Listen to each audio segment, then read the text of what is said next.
What's up, guys? It is Sam here, and I have an awesome video for you today. We're going to go over the Texas primaries. First of all, we're going to take a look at what they actually do in Texas currently. Then we're going to take a look at what we're doing. You can decide what's right or wrong, or what you believe to be the most accurate. And then finally, we're going to take a look at our Google search volume ranking, our YouTube search volume ranking for the state of Texas, and compare that to Real Clear Politics to see how far they are off. So, with that being said, if this is your first time here, what's good? My name is Sam, and for those of you who are returning, you better be subscribed and pressing that thumbs up button. It's good to freaking see you. All right, let's get into it. So what I pulled up was, this is just the 2020 Texas Democratic Party primary on Wiki, and it goes on to say the 228 pledged delegates in the 2020 Democratic National Convention would be allocated proportionally based upon the results of the primary. Cool, that makes sense, right? Like if you win 63% of the votes and I win, 37%, then you get 63% of the delegates, right? That makes sense. Cool, that sounds pretty good, right? But wait, there's more. Of the 228 pledged delegates, between 2 and 10 are allocated on each of the state's senatorial districts, and another 30 are allocated to party leaders and elected officials. So they're allocated based upon the state. It used to be, and I don't know for sure, but it was based upon the population in each district. So I don't, that's not necessarily strictly held to as far as I know. So this is why you can have a discrepancy between the popular vote and what the electoral college says, because if you have a district that has a fuckload of people in it and a district that doesn't have a fuckload of people in it, the proportional wise of this district, right, is like one person per 600,000 people, versus over here it's one person per 100,000 people, but there's the same amount of delegates. You can see how that the popular would be different than what comes out of the electoral college. But the interesting part here, and that I'm not a super big fan of, is 30 of the delegates, so more than 10% of the delegates in Texas are allocated to special people, right? You, me, and 8 of our friends. We get to decide where 10% of the fucking delegates go. And I'm sure that there's probably some thoughtful consideration, hopefully, when this type of thing was put in place. But come on, it's 2020, guys. Like, we still do things this way. Ugh. So what I did was take a look at reality. We looked at Google search volume and YouTube search volume within the state of Texas, the 2 largest websites in the fucking planet. And we took each candidate's name and we searched for each candidate's name to see who had the most search volume and who had the least amount of search volume. And we stacked ranked them in 3 different time periods. So we have the candidates across the top here, and then we stacked ranked them in 3 separate time periods.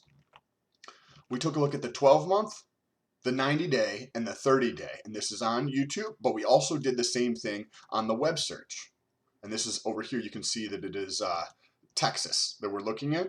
And we just stacked ranked them. Who had the most down to who had the least, right? And if there was a tie between anybody, I looked at the actual percentages and just pulled those out to see who actually won, right? To see if we could try to distinguish if there was actually a tie or not. 9 out of 10 times there's not actually a tie. You just have to dive deeper into the numbers to see who won. And I took all of that data and we wanted to compare it to Real Clear Politics. So what is Real Clear Politics, and then what do we compare? Well, Real Clear Politics aggregates, that means puts together, a bunch of the polling across the country, as well as on a statewide basis from the approved polling, like CNN.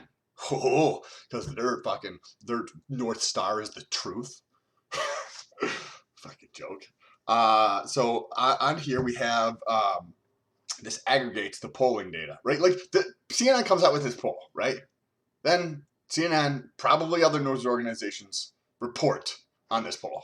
And I'm not going to get into it in this video, but I bet if we pull that up, it's probably only a couple hundred people or a couple thousand people versus like millions of searches across the 2 largest websites on the planet where there's actually a shitload of attention, right? And so I just took the top candidates right here. They have Bernie 1, Biden 1, Warren 2, Sanders 3, right? And I just took them stack rank across the top, compared it to reality. So we're going to take the polling data versus what's actually happening to see how much they are off. And I took all that and put it together in a spreadsheet and came up with this. The top 5 candidates are Joe Biden, Bernie Sanders, Andrew Yang, Tulsi Gabbard, and Pete Buttigieg. That rounds out the top 5 candidates. Kind of interesting because the numbers have been changing pretty quickly for a couple of these candidates. So I'm gonna highlight a couple. Let's take a look at Google first before we go into the macro view. But we see Pete's just stay the same in 6. This is on terms of the Google search frame at the 3 time periods, the 365, 90, and 30 days. It looks like Andrew, you moved up slightly over the 30-day period relative to the other 2 periods. Bernie Sanders, so this is the trend that I've been seeing with Bernie Sanders. And I'm going to touch on this when we get over to YouTube and on a couple other areas. But from doing these rankings on a statewide basis as well as a national basis, you can go back out and check out the channel. By the way, if you guys have any questions or comments, leave them down below. Use the hashtag STOLT. So at the end of the videos when we do in our Q&A session, I can actually look in the YouTube analytics for comments that contain hashtag STOLT, and we can go over your comments. So don't forget to use hashtag STOLT, the channel name. But Bernie Sanders looks like he's losing ground, and this is not the first time that we've seen this. I've seen it starting to come across in a couple different of the national rankings where it looks like Bernie in the shorter term is losing ground, and he's been pretty consistent across the board. So I don't know if this is an unwielding of the interest around him or what's going on. Joe Biden took his spot. Joe Biden moved up to first. Kind of interesting there. Elizabeth Warren, this is interesting. So Bernie Sanders might be losing a little esteem. Elizabeth Warren is going to reverse. She was 3rd at the year mark, 4th at the 90-day mark, and 7th in the last 30 days. I don't know what's going on over there, but she's losing ground really bad. We'll see. We'll see, because this is just one data point, right? There is other states. So in Texas, she's losing ground drastically, though. Maybe she just doesn't poll well in Texas. I have no idea, because she doesn't seem to have a ton of relevance. Tulsi Gabbard has moved up and has maintained her spot in number 3 here. Kind of interesting. So she beats out Elizabeth Warren. She beats out Andrew Yang. She beats out Pete Buttigieg. Most of these people, you would think potentially. I mean, maybe not Pete or Andrew. You'd think they're kind of all in the same realm of awareness.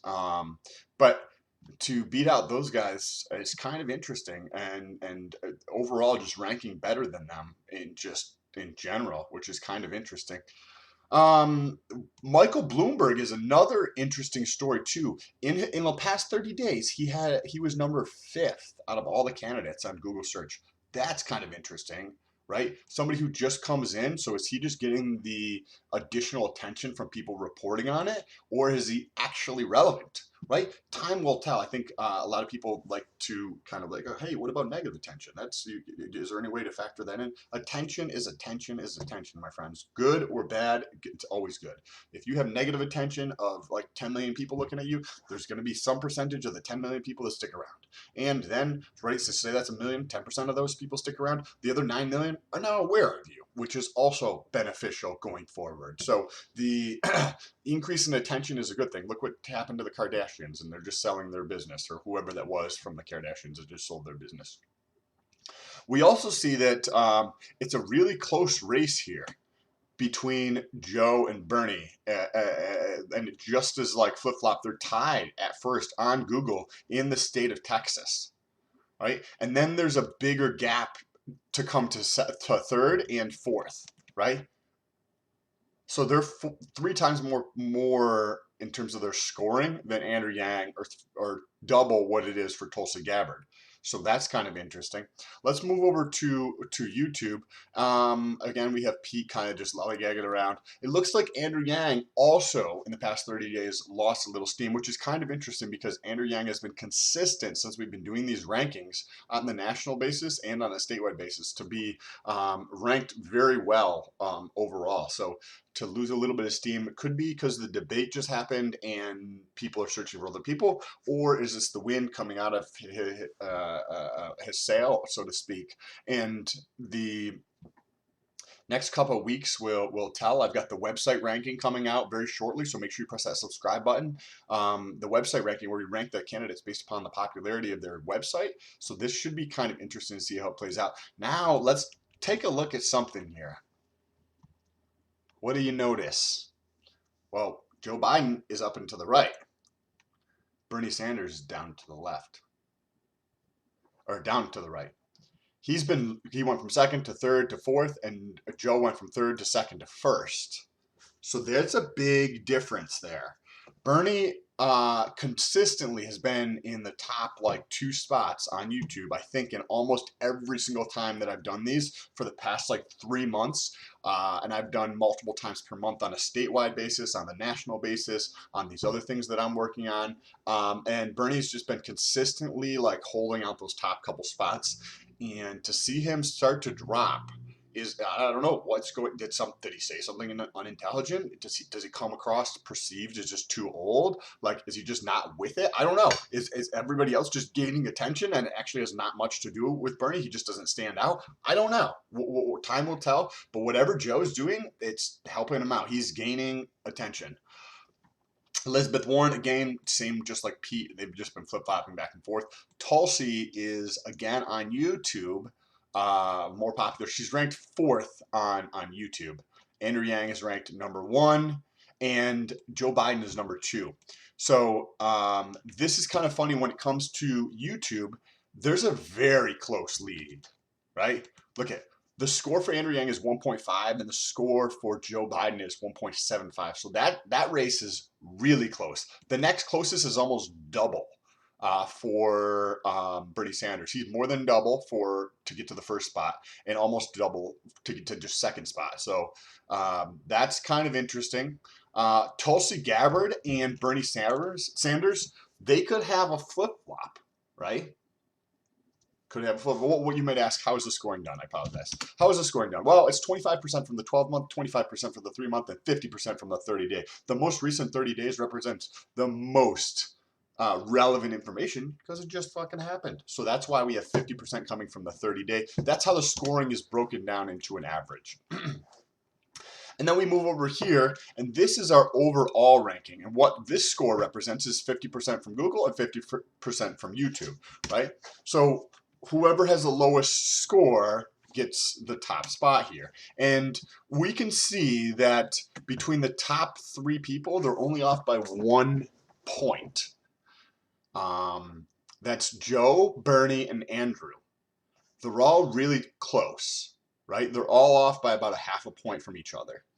Kind of interesting. The next closest person is Tulsi Gabbard, and she's at 1 point whole of so 1 point higher than everybody else. So she's the top 3 people are really close, right? Well, relatively speaking. The next closest person is Tulsi Gabbard, and she's a full point away, which that full point in the top 3 spots actually consumes 3 different people. So that's kind of interesting to see how that plays out. And then number 5th is just, he's like 2 steps back, right? So we've got tied for 5th is Pete Buttigieg and Elizabeth Warren. And I apologize because I did not put Elizabeth Warren on here, and that is something CNN or MSNBC would do. So I apologize. At least I recognize it, and I will call myself out. But Elizabeth Warren is in the top 5. She's tied, right? She's tied for a 5th spot, but 5th relative to 4th, there's 2 points away from there. So she's back a decent amount.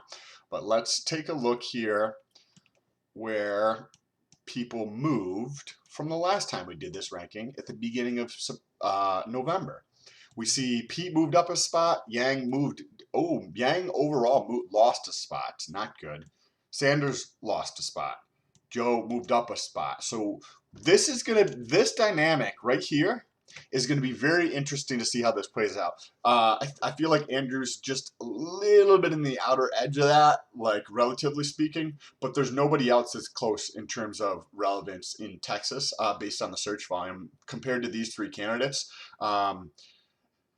And if we see Sanders continuing to lose speed, I would expect Andrew Yang to pop into that second spot, potentially Tulsi moving past Sanders, potentially if something doesn't happen or if we continue to see the slide in Sanders' camp or the uptick in other people's camps, that could not be good for his campaign. Because if he moves out of that top 3 spot and we've got like Joe, Yang, and Tulsi, I mean, the more attention that Tulsi and Andrew Yang get, I think that's just going to, the mainstream media doesn't really like to talk about them, so that's going to be super interesting. This is the first time we added Michael Bloomberg in here, to this iteration of these. We're adding him into our national power rankings as well, where we take a look at 9 different factors similar to this, where it's YouTube and Google and website and social media. We rank each of them just like we did here on different factors to see who's actually number one. But what's super interesting is when we compare this to like what the media reports on in terms of the polling. So we have in pink here, this is the ranking that we pulled from. Excuse me. Thumbs up for that. That one hurt. This is the ranking from Real Clear Politics. And I just want to draw your attention to a couple things here. We have 5 people that are off by 3 spots or more. And we're gonna take 2 of those people out, Amy and Julian, because they're not really fucking doing a whole lot. And we're gonna take a look at the 3 people that they're off by 3 spots or more. Andrew Yang, Real Clear Politics has him ranked as 6th in Texas, right? Like literally, I just come over here. These are the polls. We have one from CNN, UT Texas Tribune, and Quinnipiac or whatever this is, right? So I just literally take those. This is the score here in pink. They're off by 3 spots. We're looking at people's actual interest. When people go to a website, they do one of 2 things, right? Look for information, purchase something. They're going to Google and YouTube, and they're searching for Andrew Yang far more than what's showing up in the polls. This is not even the most interesting thing. Look at this. Elizabeth Warren. They have her down as 2nd place behind Joe. Joe, they got right. Joe, they do have correct.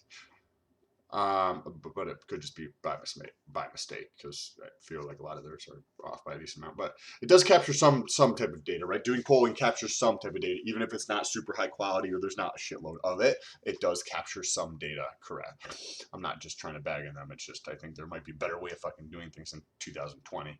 Elizabeth Warren, they have her at 2nd, where she's actually at 5th.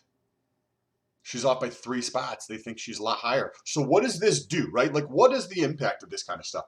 And well, let me talk about Tulsi real quick. Tulsi's off by 6 spots. She's higher than Elizabeth Warren, and yet they have her ranked 10th. So what's the impact for these things, right? Well, let's go through this real quick. We're just going to take a look at these 3. What's the impact for, and I'd love to know what your thoughts are down below using the hashtag Stolt, and then when we get into the Q&A in a minute, we can actually go over your comments. But what is the impact for these 3? Well, 2 of them is good, 1 of them is bad. I think you can figure it out yourself. Andrew Yang and Tulsi Gabbard, right? If they're 6th and 10th, what is the media going to talk about? They're going to talk about the top 5. So if Tulsi and Andrew are not in the top 5 according to the polls, right? They're not going to get talked about. They might not get talked about even in the top 5. Time will tell. But that's going to be negative for the campaign of Andrew Yang and Tulsi Gabbard, because there's less awareness, there's less attention coming from mainstream media. You could say, well, that's just negative attention. It could be, but as we went over, right? Attention is attention. Attention is a currency of 2019 and going forward. You can accomplish whatever you want to with attention, whether that's getting more money, whether it's impacting a cause, whether it's getting elected for president. If you have more attention, you fucking win. And what does this do for Elizabeth Warren? Well, it benefits her, right? She's in the top 5, but she's on the outer cusp of that. So having her as number 2 means that this mainstream media is going to talk about her as being more relevant than she actually is. So it's going to help her campaign. It's beneficial to her, where these other people who are actually doing better, they're just not getting talked about, right? And both Andrew Yang and Tulsi rank better than Elizabeth Warren. I don't know. What are your thoughts? I'd like to know down below in the comment section. Use the hashtag Stolt, and we can get into the comment section just like Anita Yang did. I don't think this person's related to Andrew Yang. What's up, Anita? Are you related to Andrew Yang?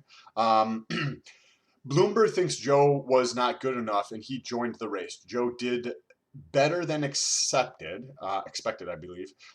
Maybe Bloomberg will drop out if Joe does better. Do you think this is possible? Yes, I do think this is possible. I honestly think that maybe it's possible Hillary comes in. I think if some of the stuff around Joe Biden actually sees the light of day in terms of like how sketchy and like all the shady shit he's doing comes to the light, with his son and what he was involved in, I think that he's probably going to get like a lot of negative attention. And remember, this is like, I've done a little bit of preliminary research. So to me, at the surface level, it looks like there's a lot more going on being in business, and you see how like a lot of things actually operate versus like how people like to say they operate. It looks like there's a lot more going on than what is being reported on. And I think that it definitely has a chance where he could drop out. I think he still thinks he can win. He can get the nomination. It's possible. I don't know. I don't think he would be the best candidate by any stretch of the imagination. But I am a data point of 1. You guys get to decide. That's why I don't actually pay attention to what they say. I try to understand what the collective of America thinks. Because the collective of America thinks, then I understand where we're going to go, right? And I can make decisions off of that because I already know the answer. So thank you so much, Anita. I really appreciate it. And let us know using the hashtag Stolt if you are actually related to Yang. It'd be kind of interesting. Anita, IMOP, there is a reason so many are running to take down progressives. I'm not sure what that means. For IMOP or taking down progressives. Only in Fantasyland. Dave, and this is from Dave Jackson. Thank you, Dave. In regards to Anita's comment, I don't know. I could see Joe dropping out and Hillary being like, oh, we need a leader to step up, and that's when she would come in, and then the mainstream media would just like slobber all over fucking Hillary for the rest of the race. Even if she wasn't doing that well, I think that would happen. So it will be really interesting to see how this plays out. We just had the debate, and I'm going to be doing some more post-debate analysis to see what's actually happening. So make sure you press that subscribe button. This is from Nathan Purvis. Billionaires shouldn't be allowed to buy elections. That is not a democracy. I agree. I do think allowing people with money to run is an important thing. Being everything transparent and allowing people to see what's actually happening, like what we're doing here, I think is the leveling of the field, right? Like this is the internet today, and it doesn't matter if you are horrible. As the internet continues to mature and people can actually see the truth in terms of coming to a different place to find the information rather than mainstream media, which we all know, or I think a lot of the people watching this channel probably know that the mainstream media, their North Star, their direction they're going is not foundationally based on truth. They have other agendas, and the truth and accuracy of what they're reporting, from what I'm able to see, is not even slightly their North Star. Profits, attention, whatever it is, everybody has their own individual incentives to try to get promoted, get a job at a different organization. Like, being accurate and honest is not something that is super important to the mainstream media from what I can tell. And you may agree, you may not agree. So this next one is from Venmo Me. Nathan Purvis, what can we do to stop it? Let them do their thing. They can't win real votes. Besides, he won't be nominated. Yang Gang.